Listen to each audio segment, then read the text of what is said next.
नमस्कार दोस्तों, कैसे हैं आप सभी। मैं सुमित कुमार एक्सीलाइन पॉइंट की क्लास में आपका फिर से एक बार स्वागत करता हूं। तो कल जो हमने पढ़ा था प्राचीन इतिहास का भाग फर्स्ट पढ़ा और उसमें किस तरीके से जो मनुष्य की उत्पत्ति हुई और किस तरीके से जो साक्ष्य मिले और जो पढ़े गए कहीं नहीं पढ़े गए और धीरे धीरे क्या हुआ वहाँ से जो मनुष्य की पता चला कि किस तरीके से मनुष्य का जन्म कहाँ पर हुआ था। जो दक्षिण अफ्रीका है, अफ्रीका में भी जो युगांडा में यहाँ पे मनुष्य का जन्म पाया गया।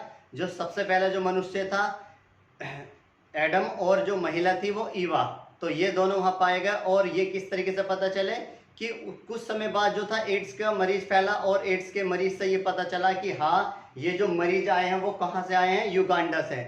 इसलिए दक्षिण अफ्रीका की जो राजधानी युगांडा है उसको क्या कैपिटल ऑफ एड्स माना गया वहाँ को। और पहले जो ओलंपिक गेम होते थे वो पांच, आपने देखो 5 छल्ले होते हैं ओलंपिक गेम में, वो 5 छल्ले अलग अलग कलर को दर्शाए जाते हैं। तो पहले यहाँ पे दक्षिण अफ्रीका में भी होते थे, लेकिन क्या हुआ यहाँ पे जब से ये पता चला कि इस तरीके से वहाँ पे बीमारी पाई गई है तो वहां से वो ओलंपिक गेम वहां से बंद कर दिए गए। और इसके छल्ले का जो कलर है वो कौन सा है, काला है। तो उसके बाद में आज हम प्राचीन इतिहास का भाग 2 पढ़ते हैं जिसमें क्या सिंधु घाटी सभ्यता। तो आइए देखते हैं। तो सिंधु घाटी सभ्यता क्या था, लगभग आज से 2350 पहले, 2350 ईसा पूर्व इसका जो समय माना गया है 2350 ईसा पूर्व से और लगभग 1750 इसका समय माना गया है ईसा पूर्व तक। क्योंकि क्या हुआ था कि यहाँ पे जो सिंधु घाटी सभ्यता थी इसी को ही कहते हैं हड़प्पा सभ्यता। कि यहाँ पे पहले क्या हुआ था कि ये जो जितने भी नगर थे सिंधु घाटी सभ्यता के, तो वहां पे नगर तो बहुत विकसित थे, लेकिन क्या थे ये नगर सारे के सारे जितने भी थे ये नदी के किनारे ही ये बसे हुए थे। तो यहाँ पे क्या हुआ, तो उसी समय जो सिंधु नदी थी ये उस समय उफान पे थी, मतलब इसमें इतना अधिक पानी आ गया। पानी इतना अधिक आने के कारण यहाँ पे बाढ़ आई और जैसी बाढ़ आई जो सिंधु घाटी सभ्यता के जितने भी नगर थे वो पूरी तरह से तहस नहस हो गए।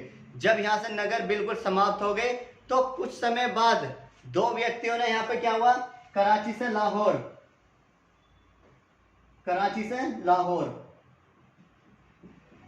रेल की पटरी बिछाई जा रही थी, ब्रैंडम ने। और यहाँ पे जब रेल की पटरी बिछाई जा रही थी तो यहाँ पर हुआ क्या, तो यहाँ पे रेल की पटरी बिछाते बिछाते उन्हें ईंटों की जरूरत पड़ी। जैसे उन्हें ईंटों की जरूरत पड़ी, अब वहां पर उन्होंने देखा कि यहाँ पे जब खुदाई चल रही थी तो वहां से ईंट भी पाई गई।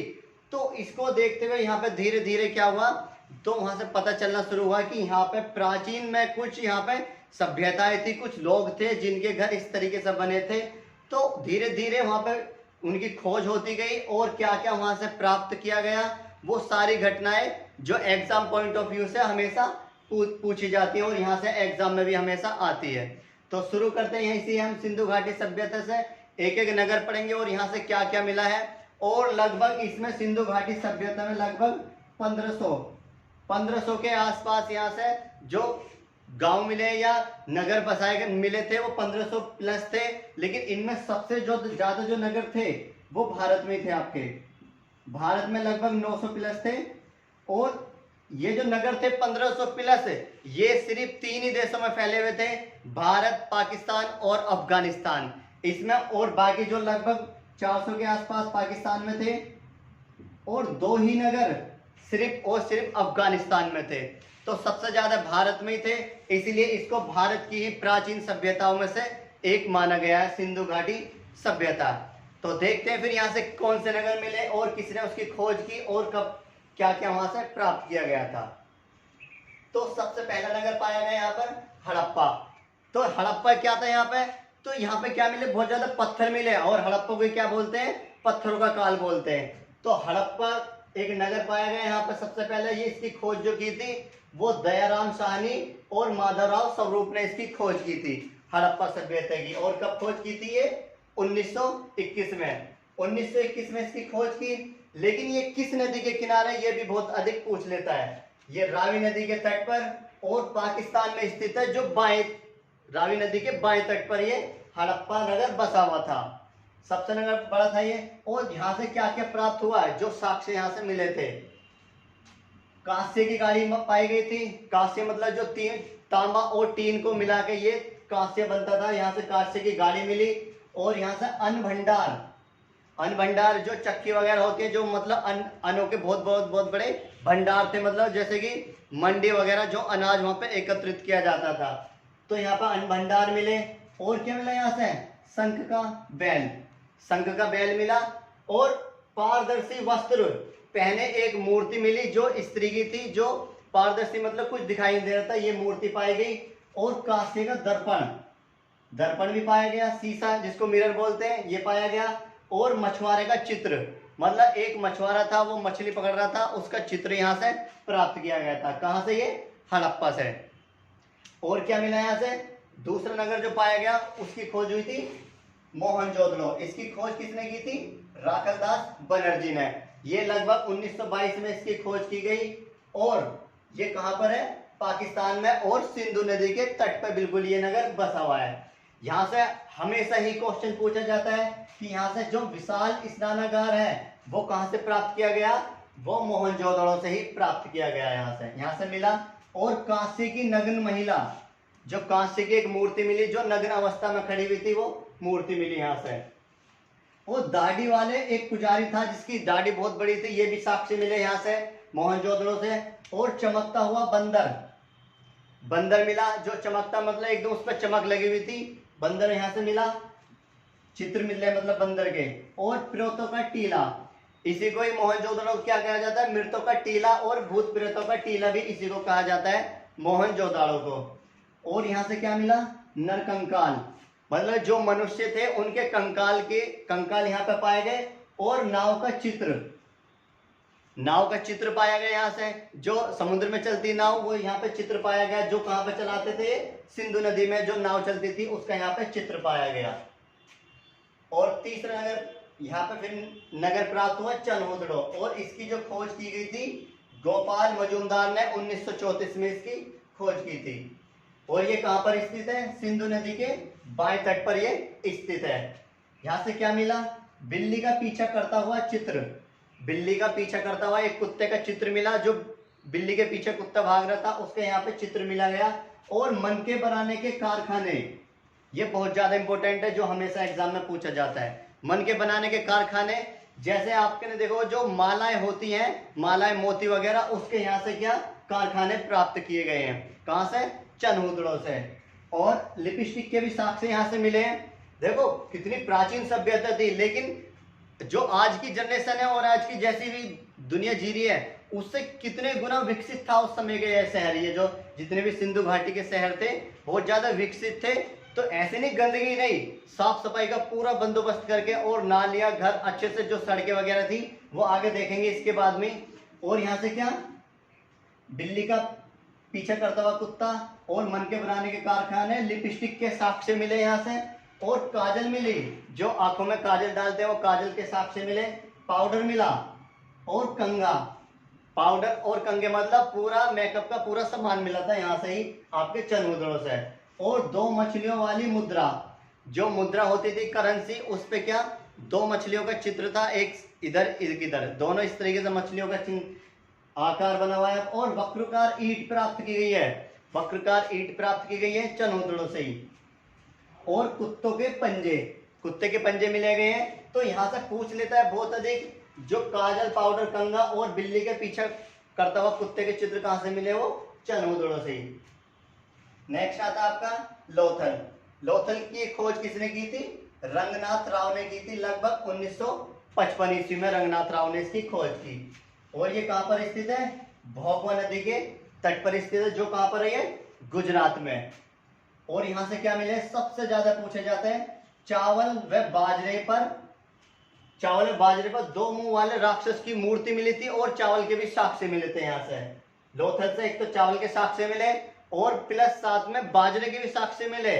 और जो चावल और बाजरे जो थे उन पे 2 मुंह वाले राक्षस की जो चित्र बनाया गया था, चावल पे और बाजरे पर। ये तो देखो आजकल तो बनाते हैं, लेकिन इससे भी पहले ये लोग जो थे ये चीज सारी बना चुके थे। जो चावल पे नाम लिखते हैं और फोटो बनाते हैं, ये पहले ये विकसित कर चुके थे। यहाँ पर चावल और बाजरे पर 2 मुंह वाले राक्षस की मूर्ति। और फारस की मोहरें मिली गई यहाँ से। बहुत ज्यादा पूछ लेता है कि फारस की मोहरें कहाँ से प्राप्त की गई है? वो यहीं से लोथल से आपके प्राप्त की गई है। और हाथी के दांत भी यहाँ से प्राप्त किए गए। हाथी के दांत यहाँ से मिले गए, लेकिन हाथी के जो साक्ष्य मिले वो कहीं और से मिले, उसे आगे देखेंगे। तो हाथी के दांत कहाँ से मिले, वो भी लोथल से मिले हैं। चालाक लोमड़ी का चित्र, मतलब लोमड़ी बनाएगी, लोमड़ी का चित्र मिला और उसके जो चालाकीपन था वो पूरा यहाँ पे दिखाया गया कि हाँ यहाँ पे जो लोमड़ी थी। और घोड़े की मूर्ति, घोड़े की मृत मूर्ति, मतलब घोड़े को दफनाया गया था और दफनाने के साथ में जो घोड़े की जो मूर्ति वहां पे खड़ी कर दी गई, वो दिखाया गया कि घोड़े की मूर्ति भी कहाँ से मिली थी, वो यहीं से मिली थी, लोथल से ही। और आगे मिलता है मृतकों का टीला, इसी को मृतकों का टीला भी कहा जाता है। आगे चलते हैं, नेक्स्ट है कालीबंगा। कालीबंगा की खोज की थी अरमानंद घोष ने की थी और लगभग 1953 में इसकी खोज की गई थी। किस नदी के तट पर है ये, घग्गर नदी के तट पर स्थित है, जो कहां पर है ये, राजस्थान में। यहां से क्या मिला है, बहुत अधिक पूछ लेता है, जुते हुए खेत के साक्ष्य मिले। जो खेती होती थी और जो खेती को जोता जाता था उसके साक्ष्य मिले कि हाँ यहाँ पे खेती भी करते थे। यहाँ पर आपको पता है जो खेती की थी, सबसे पहले जो बताया गया इतिहास में, जो खेती की गई थी, फसल जो की गई थी, वो सबसे पहले जौ की खेती की गई थी। और मनुष्य ने जो सबसे पहला अपना पशु बनाया था, जानवर, पालतू पशु, वो कुत्ते को ही बनाया गया था। ठीक है, तो जुते हुए खेत के साक्ष्य कहां से मिले थे, वो कालीबंगन से मिले थे। और लकड़ी की नाली, नाली कैसी होती थी, लकड़ी की होती थी। सिर्फ और सिर्फ जो कालीबंगन है यहां से ही लकड़ी की नाली मिली, और बाकी तो बिल्कुल पक्की ईंट सीमेंट की यहाँ से सभी जगह से नाली बनाई गई थी। और बेलनाकार यहाँ से मिला गया, और भूकंप के साक्ष्य वो भी यहाँ से मिले गए हैं कालीबंगन से। दिखाया गया कि हाँ जो भूकंप है, भूकंप भी आए हैं और किस तरीके से जो विनाश का कारण भी बने, वो सारी चीज दिखाई गई यहाँ से। तो भूकंप के साक्ष्य बहुत अधिक पूछ लेता है, कालीबंगन से मिले। और क्या मिला यहाँ से, अग्निकुंड। जो अग्निकुंड होता है, अग्निकुंड दिखाया गया कि किस तरीके जो पूजा पाठ की जाती थी, जो अग्निकुंड था, अग्निकुंड के भी साक्ष्य मिले। और चूड़ियां मिली गई है यहाँ से, ये बहुत इंपॉर्टेंट है, क्योंकि जो काजल, पाउडर और कंघा, लिपस्टिक, ये कहां से मिले, चनोदड़ों से। लेकिन इनमें जो चूड़ियों के जो साक्ष्य मिले वो कहां से मिले, आपके कालीबंगन से। और एक साथ दो फसल बोने के साक्ष्य, मतलब कोई भी जो खेती होती थी उसमें एक साल, मतलब एक साथ आधे खेत में दूसरी खेती और आधे खेत में दूसरी फसल, तो यहाँ से वो साक्ष्य मिले कालीबंगन से। तो लगभग यहाँ पर दोनों फसल होती थी एक ही वर्ष में। आगे बनावली, बनावली की खोज की गई थी, रविंद्र सिंह ने की थी, लगभग 1973 में इसकी खोज की गई थी। ये कहां पर स्थित है, सरस्वती नदी जो हरियाणा में स्थित है। आगे यहां से क्या मिले, जो सबसे पहले फसल उपलब्ध की गई थी वो जौ के यहाँ से साक्ष्य मिले, कहां से, बनावली से। आगे मिट्टी का हल, मिट्टी का हल पाया गया यहाँ से। और खिलौने, जो खेल खिलौने होते थे वो भी यहाँ से साक्ष्य मिले जो बच्चों के थे। आगे सड़कों पर बैलगाड़ी के पहिए, जो सड़कें होती थी और सड़कों पे किस तरीके से दिखाया गया कि जो बैलगाड़ी चलती थी उनके पहियों के वहां पे निशान दिखाए गए हैं। आगे रंगपुर, रंगपुर बहुत इंपॉर्टेंट है, इसकी खोज किसने की थी, माधव स्वरूप ने, लगभग 1931 में इसकी खोज की गई थी। और ये कहां पर है, मादर नदी, जो कहां पर स्थित है, गुजरात में ये स्थित है। धान की भूसी यहां से मिली, धान की भूसी मतलब जो भी आपके गेहूं और चावल जो निकलते थे उसकी जो भूसी के जो साक्ष्य मिले वो कहां से मिले, वो यहाँ से मिले गए रंगपुर से ही। और ज्वार में बाजरा, ज्वार के भी साक्ष्य मिले और बाजरे के भी साक्ष्य मिले गए यहाँ से ही। और जो मकान बने हुए होते थे वो कैसी थी, यहाँ पर कच्ची ईंटों के बने हुए थे, और कच्ची ईंटों के भी साक्ष्य यहाँ से मिले हैं आपके रंगपुर से ही। नालियों के भी साक्ष्य देखने को मिले गए हैं, जो नालियां बनाई जाती थी, ज्यादातर नाली जो छोटी नाली बनाई जाती थी और आगे जाके वो बड़ी नाली, जो आगे जाके एक बहुत बड़ा वो था, मतलब समुद्र टाइप का, उसमें वो सारा पानी वो जाता था, बिल्कुल कीचड़ पीचड़ निकाल कर सही तरीके जाता था। देखेंगे आगे से। आगे रोपड़, रोपड़ की खोज किसने की गई थी, ब्रजवासी व यज्ञदत्त शर्मा, इन दोनों ने मिलकर इसकी खोज की। क्योंकि पहले जो खोज की गई थी ब्रजवासी ने लगभग 1950 में इसकी खोज की थी, लेकिन जो यज्ञदत्त शर्मा है उन्होंने इसकी संपूर्ण तरीके से खोज की गई 1953 में खोज की गई थी। और ये कहां पर है, सतलज नदी पर स्थित है। और कहां पर है ये, पंजाब में। यहां से क्या क्या मिला है, हमेशा पूछ लेता है बहुत अधिक। मानव के साथ कुत्ते को दफनाने के साख से। मतलब यहाँ पे क्या होता था, जो मानव मर जाते थे उनके साथ में जो उनका पालतू कुत्ता होता था, उस कुत्ते को भी मार के उसके साथ में दफना दिया जाता था। तो मानव के साथ कुत्ते को दफनाने के साख से कहाँ से मिले, वो रोपड़ से ही मिले हैं। और तांबे की कुल्हाड़ी मिली है यहाँ से। तांबे की कुल्हाड़ी जो सबसे पहले जो मनुष्य ने प्रयोग किया था वो तांबे का ही प्रयोग किया, जो तांबे की कुल्हाड़ी का प्रयोग इन्होंने यहाँ पे किया था। आगे और किलेबंदी की गई थी।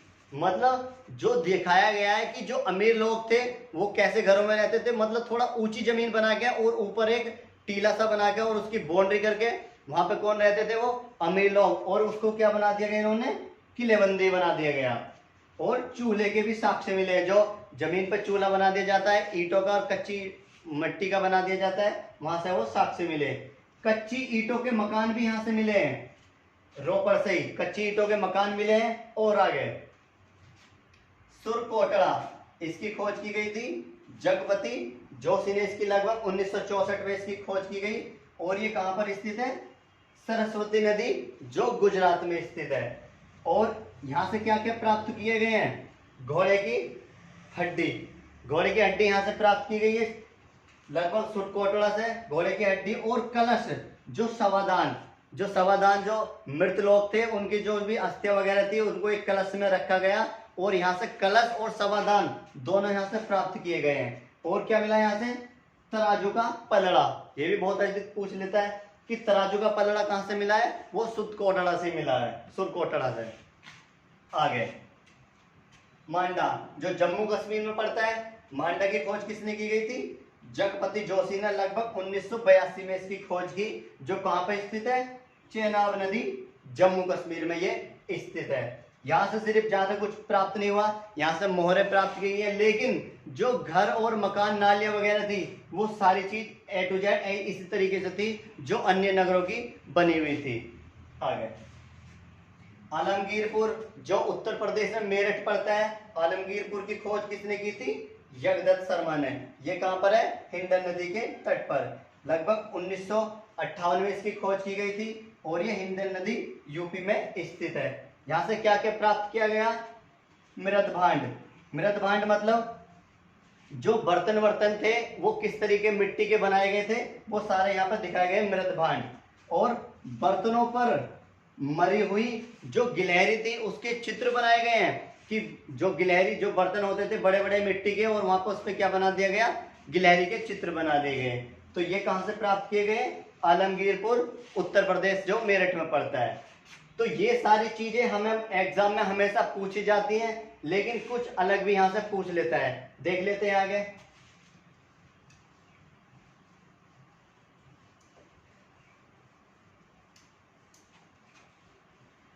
पहले जो थी 4 सभ्यताएं थी, उनमें सबसे जो महत्वपूर्ण और सबसे जो बड़ी थी सभ्यता, वो सिंधु घाटी सभ्यता ही थी। क्योंकि जब ऐसा हुआ था, बताते हैं कि इतिहासकार, कि जो सिंधु घाटी सभ्यता थी ये सिंधु नदी के तट पर बसी हुई थी, और लगभग सारी नदियों जो थी सिंधु नदी में से निकलती थी, सारी नदी के किनारे कोई ना कोई नगर यहाँ पे बसा हुआ था।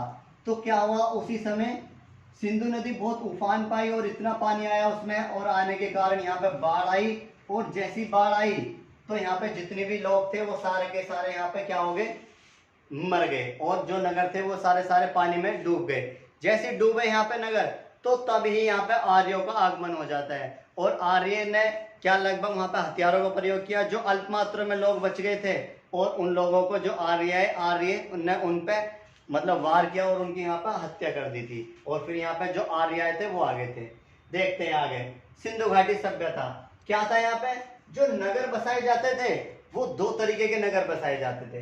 कैसे, एक तो सबसे ऊपर बनाया जाता था और दूसरा उससे नीचे बनाया जाता था नगर। इस तरीके के 2 नगर बसाए जाते थे। मतलब एक बड़े स्थान पर जो मतलब के जो ऊंचे स्थान पर मिट्टी उट्टी डाल के बहुत ऊंचे, कि ताकि भूकंप वगैरह मतलब पानी आए लेकिन इन पर कोई असर ना पड़े। और इसमें जो लोग रहते थे वो कैसे रहते थे, अमीर लोग।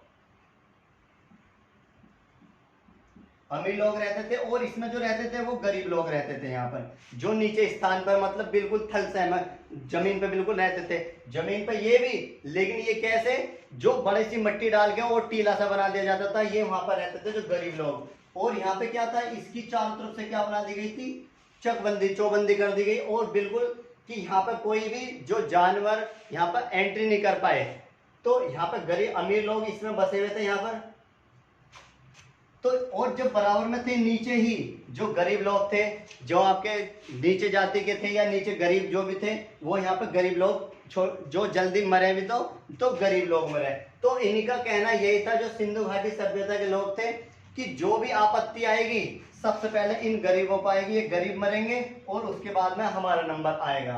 तो इस तरीके से ये ऊपर रहते थे, और जो मकान बने हुए थे इनके एक दूसरे पे बिल्कुल समकोण, सड़क भी बिल्कुल समकोण स्थिति पे थी, मतलब इस तरीके से मकान थे इनके,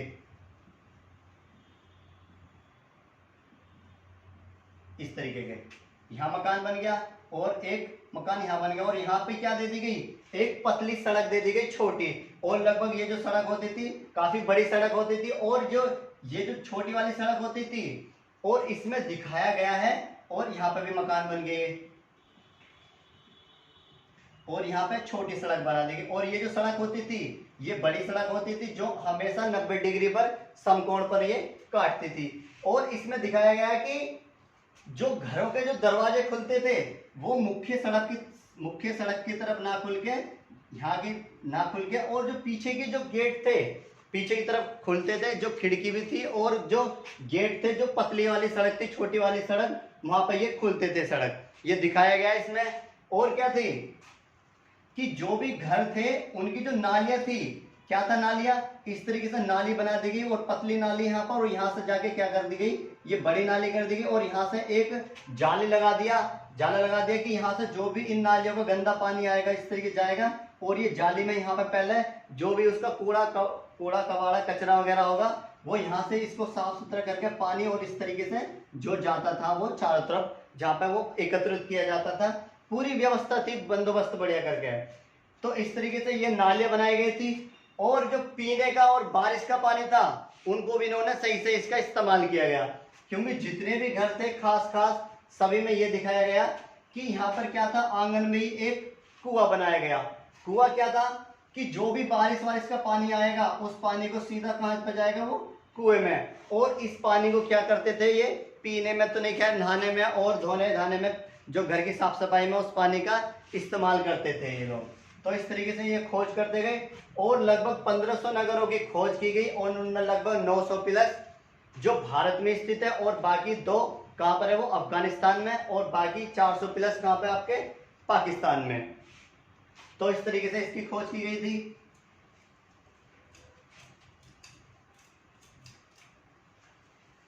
तो सिंधु घाटी सभ्यता के बारे में यहीं से इतने क्वेश्चन पूछे जाते हैं हमेशा, तो आप इसको अच्छे से पढ़ें और अच्छे से याद करें। ठीक है, वीडियो कैसी लगी हो तो लाइक करें और सब्सक्राइब करें, और कमेंट अधिक से अधिक ज़्यादा करें। तो मिलते हैं कल फिर एक नई क्लास के लिए। आज के लिए इतने काफ़ी, धन्यवाद।